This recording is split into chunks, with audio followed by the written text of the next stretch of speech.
Welcome to the Top 12 Highlights of Chapter 19. I'm Mr. Rodman, here to take you through social welfare policy. Let's start with entitlements. Now, some people are automatically entitled to certain government benefits. This includes veterans and the elderly, particularly those that have paid into the system for a program like Social Security. The elderly are a good example of that. We get into two types of entitlements, looking at means-tested entitlements, those that are more need-based. This is like supplemental Social Security income or supplemental security income, Medicaid, food stamps. These are programs that if you meet the means test or a need-based function, you are entitled to those programs, and the government is providing those to those that are less fortunate in order to be able to help level the playing field so that they can participate in society. Now, we also have non-means tested entitlements, which would include Social Security. People have paid into the system over the years as they worked. They paid Social Security taxes, and those have gone to pay for benefits, including Social Security payments to elderly citizens, as well as Medicare, paying for their medical insurance over time. These are non-means tested. Once you reach a certain age, you decide to retire and take those benefits either at 62 and a half, 65, 67, or 70. You're entitled to those benefits as a result of this. Now, we know that these programs are growing, but the idea here is that they are non-means tested, that everyone can participate in that in terms of what they've paid in is a formula, mind you. It's a categorical grant. It's the idea of a formula-based function, but they would get something out of it in return for all of the work that they've done over the years and paid into the system.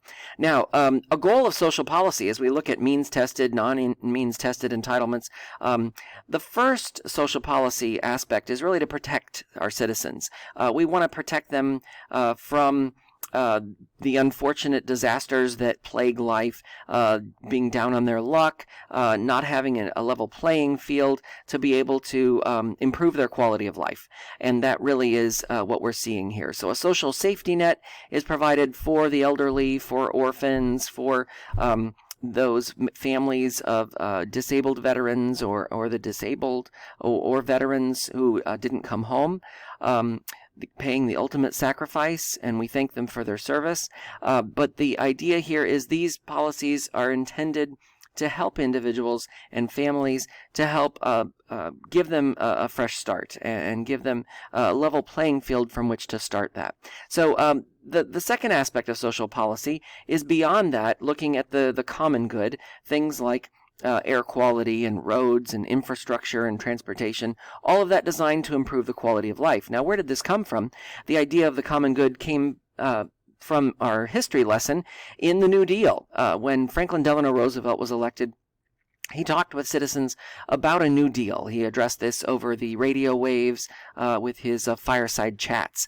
And his idea of the New Deal was really to try and improve or boost confidence in the economy and participating in society by creating programs to help those people that lost their jobs, those people that didn't have what others had. And so Social Security was one of those aspects to provide payments to the poor and the downtrodden, as well as those that were elderly, so that an 80-year-old didn't have to worry about getting up on a skyscraper to help build a building in order to make a paycheck, to be able to provide food for his family or for his family, extended family. So the school lunch program was another aspect of this social policy. Disability insurance, unemployment insurance, all of these programs designed to provide some semblance of a social safety net to help improve the life and society as we knew it.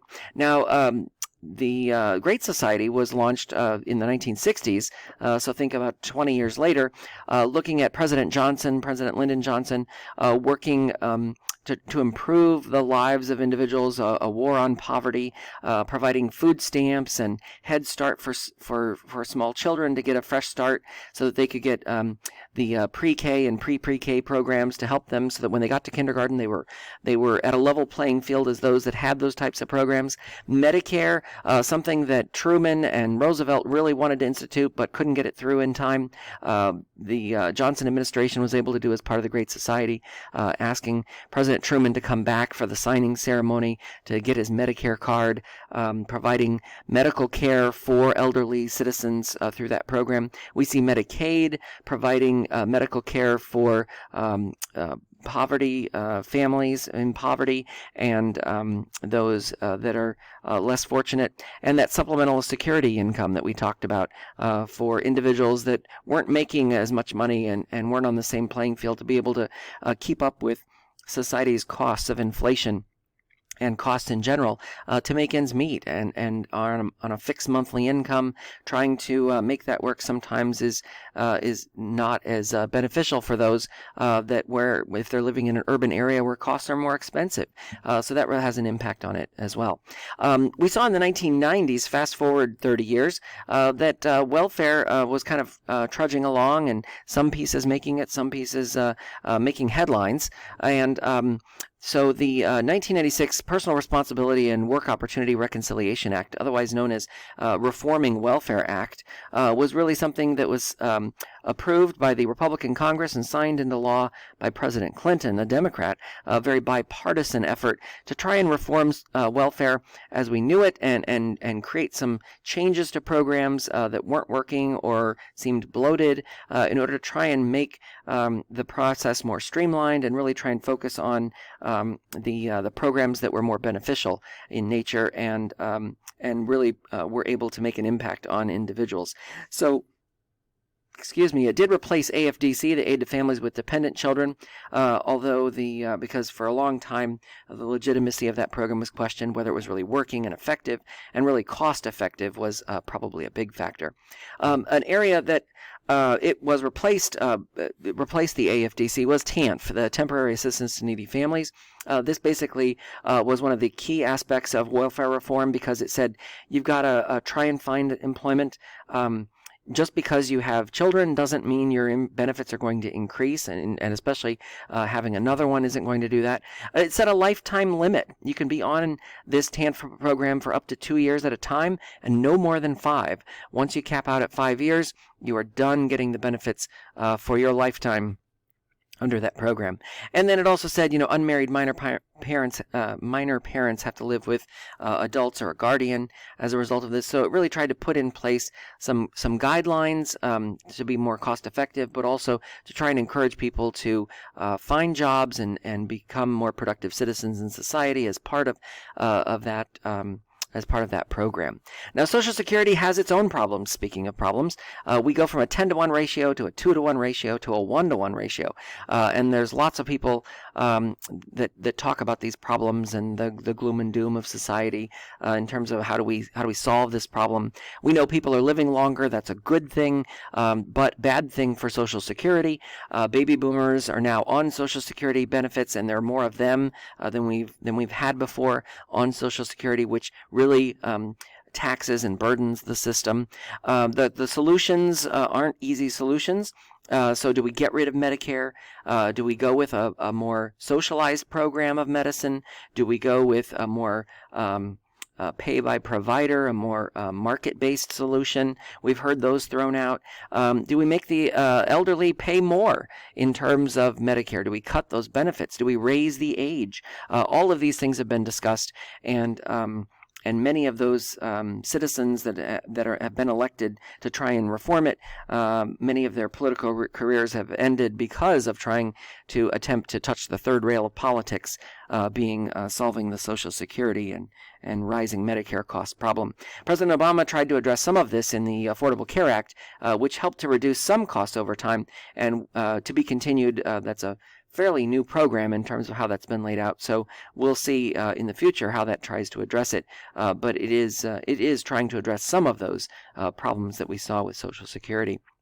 But as we know, more people are relying on it at least as a minor source. I mean, almost 80% of society is looking at Social Security as some type of a source of their retirement. And when you see that, you can understand the importance of someone getting up and saying, hey, I'm going to reform Social Security. That definitely scares people. Medicare, the same. We have the same types of problems in terms of what's happening there. The question is, what do we do? Do we get rid of it entirely? Do we replace it with the Affordable Care Act, with Obamacare?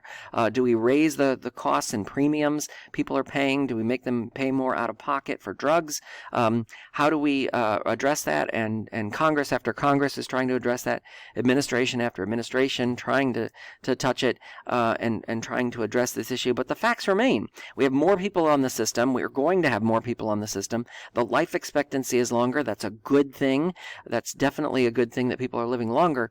But the system was never designed the system was never designed for people to be on it for 30 years. Back in 1940 and the 30s, when it was being talked about and being rolled out, the idea behind it wasn't that people were going to live on it for 30, 35, 40 years. The idea was, at the time, the life expectancy was, 76, 75 years old for women and men respectively. And today, that life expectancy, as we can see here, is 80, 81, 82 years old. Well, that's a big difference when you're on a system 10 years as opposed to on a system for 20 or more years. And that definitely is part of the problem in terms of how to fix it. The other problem is rising costs. We know no costs are going down. The price of bread is never going to be what it was in 1950. But the cost of hospitals and doctors and prescription drugs is really taking a huge bite out of this, as we see here. With 70% or more is close to 70% is really addressing the hospital costs, the doctor's costs, and prescription drugs, and those are really tough problems to solve without an overhaul in some way, shape, or form of either a private-based system, Medicare for all, single-payer type, as Bernie Sanders is talking about, or the private-based system, as President Trump has alluded to, in trying to fix Obamacare. So there are lots of opinions. There are lots of ideas out there. The question is how to resolve those types of issues. And it remains one that continues to plague the system. By 2031, 2.1 workers are going to be paying Social Security taxes for a benefit that is going to go to one worker. And therein lies the problem in terms of the massive cost increases that are taking place here. So it continues to be a problem. How do we solve it? Continues to be an ongoing policy issue that we'll see, especially in the chapters that we have coming up ahead. And an ongoing policy issue for states as well as the national government. How do we solve the problem of Medicaid in terms of those that are around us that are really plagued by poverty? How do we solve that problem? That falls to the states in a lot of cases. Medicaid, some of it being paid for through Obamacare and the Affordable Care Act nationally, but those devolutionary costs are continuing, or payments are continuing to fall. What was an unfunded mandate is quickly becoming more, what was becoming a funded mandate is becoming more of an unfunded mandate as a result of this. And it makes it harder. It makes it harder to try and change the system because more of those costs are falling to the states. And Medicaid is a program that, they get government money from the national government in terms of devolution and funded mandates, that kind of thing. But each year, the payments for those tend to be diminishing, especially around Medicaid as it relates to Obamacare. And that continues to be the problem. That continues to be the main concern. So do you raise the retirement age and do it now and announce it and do it 20 years from now so that happens? Because obviously you don't want to impact the people that are there already. But how do you try and address this? Because it's clearly going to be a problem. Do you eliminate wage caps? Do you add payroll taxes? Do you tax prescription drugs? There are lots of solutions and cost-saving proposals that are out there, as you can see here. But trying to get any political consensus or any type of critical mass around a way to go is really, really difficult.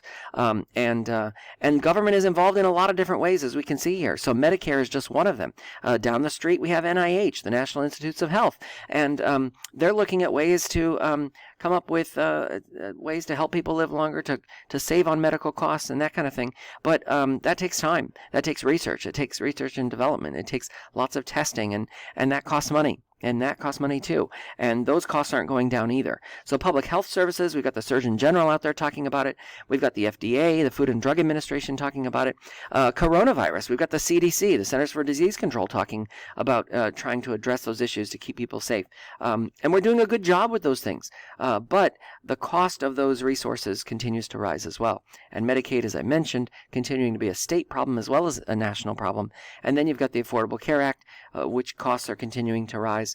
And even though they have been moderated over time, they are rising, as is the cost of everything, the cost of gas, the cost of bread, the cost of milk. But those priorities in terms of what is most important in terms of trying to address it, that is really what Congress is trying to take on and taking a look at. It becomes a central part of the federal budget more and more each day as we look at these issues and in terms of trying to find those solutions to try and address it.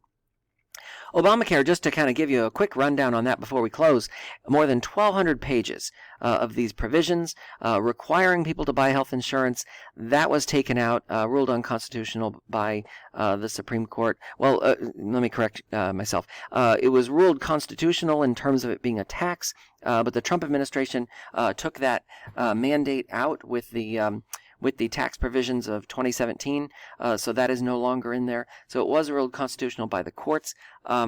Insurance companies cannot deny coverage for pre-existing conditions. That is making its way through the courts right now, it being challenged by the Trump administration. But the concern there is that people like that part of the program. And so if you extend coverage to those that are living under their parents' health insurance until they're 26, until they're through college and graduate school or something to that effect and getting started, is that really such a bad thing? So that has had more popular appeal than it did when it first rolled out. And then Medicare taxes. The idea here is that the taxes need to rise, especially on the people that make more than $200,000 a year. And we've seen that. But there have been some cuts in those costs, cuts in those taxes for those making more than $200,000, and that impacts the overall program too in terms of funding for the funding for Obamacare and especially Medicaid to the states. So again, we come back to how do we solve this problem? How do we address this? That really is the ongoing issue of the day, and how that plays out in the next 10, 20, and 30 years is really going to have an impact on whether the program can stay solvent, whether they can continue. And debt, the national debt, the interest alone on the national debt continues to be a problem there and a concern, and how to try and address that becomes the issue of the day. Hope you've enjoyed these highlights for Chapter 19 and found them helpful. Good luck on the upcoming quiz test or AP exam. Live the 5, and we'll see you in the next chapter.